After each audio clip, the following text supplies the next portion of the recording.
I want to dig into what you were describing about your upbringing and this unique position that you've gotten to where you don't feel that you covet money, but you see its power and the use that it has in furthering some opportunities for you. How did you develop that? How do you distinguish between luck and skill? How do you end up in that position? So, my parents craved money, meaning they needed it because my dad was unemployed for long stretches of time. My mom was a sole breadwinner. She was a housekeeper, then she was a nurse's aide. And I would just see how she grinded. We didn't have a car for a long time. She takes the bus, we all take the bus. When I got my first job, it was at Burger King. I'd take the money, and I'd have to give it to my parents, and we would buy bus passes.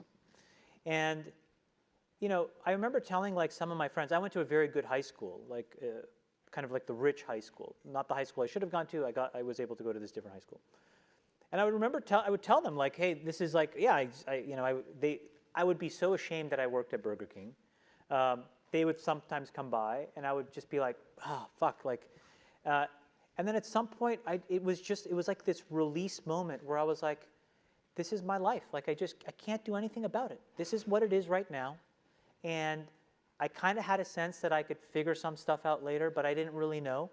And so I just accepted it. And then the minute I accepted it, I wasn't ashamed anymore. And then when I wasn't ashamed, I could start to actually be inside my head what really matters. So then what happened was there was these massive racial riots in Los Angeles. And not as if the fucking American government did anything about it, but the Canadian government was like, shit, let's get all these black and brown kids jobs. Because we don't want the Rodney King riots in Toronto and Ottawa and parts of Ontario. And so I was able to take all of my dad's rejection letters, call every single one, and one of them gave me a job. And I worked at this well-known telecommunications startup in Ottawa. Ottawa had a really burgeoning tech scene at the time.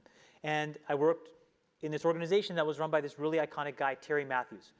And he was a billionaire. And I was like, what the fuck is that word? I didn't even know fucking thousandaire. I was like, what is a billionaire? And this guy was risk on. And he was just so dynamic in the businesses he had started and how he viewed his place in the world. And I was enthralled. I was 9 degrees away from him. But the cult of personality around him in that business, the lore, when it trickles down to you, was not about,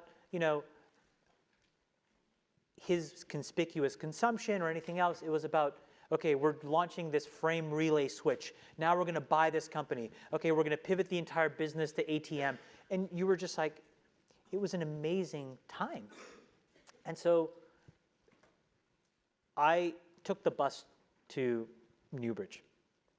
Complete luck that the controller of Newbridge would go from his nice neighborhood through this shitty neighborhood to get on the highway.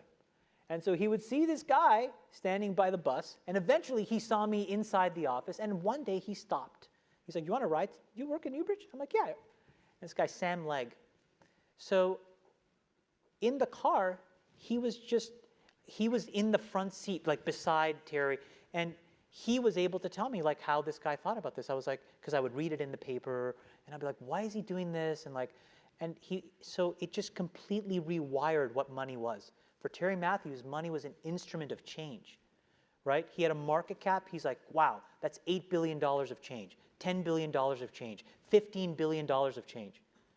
Versus there was another guy building a company at the time. His name was Michael Copeland, who ran a company called Corel, also a billionaire.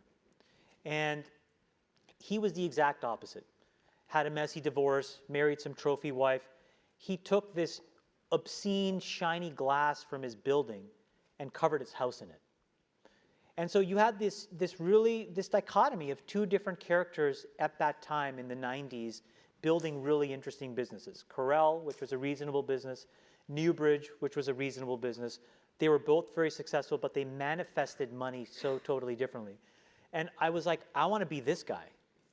I want to be this mega compounder swashbuckling around trying to do really cool shit in the world. How do I do that? And Sam helped me because it was just like, you could understand from him what Terry cared about. And then for me, I just copied. I mean, a lot of my life, quite honestly, is just copying things that I see. There's not a lot of original thought here. It truly is not. I mean, we can all pretend we're all fucking geniuses. Honestly, be good copiers. Do you know what I'm saying?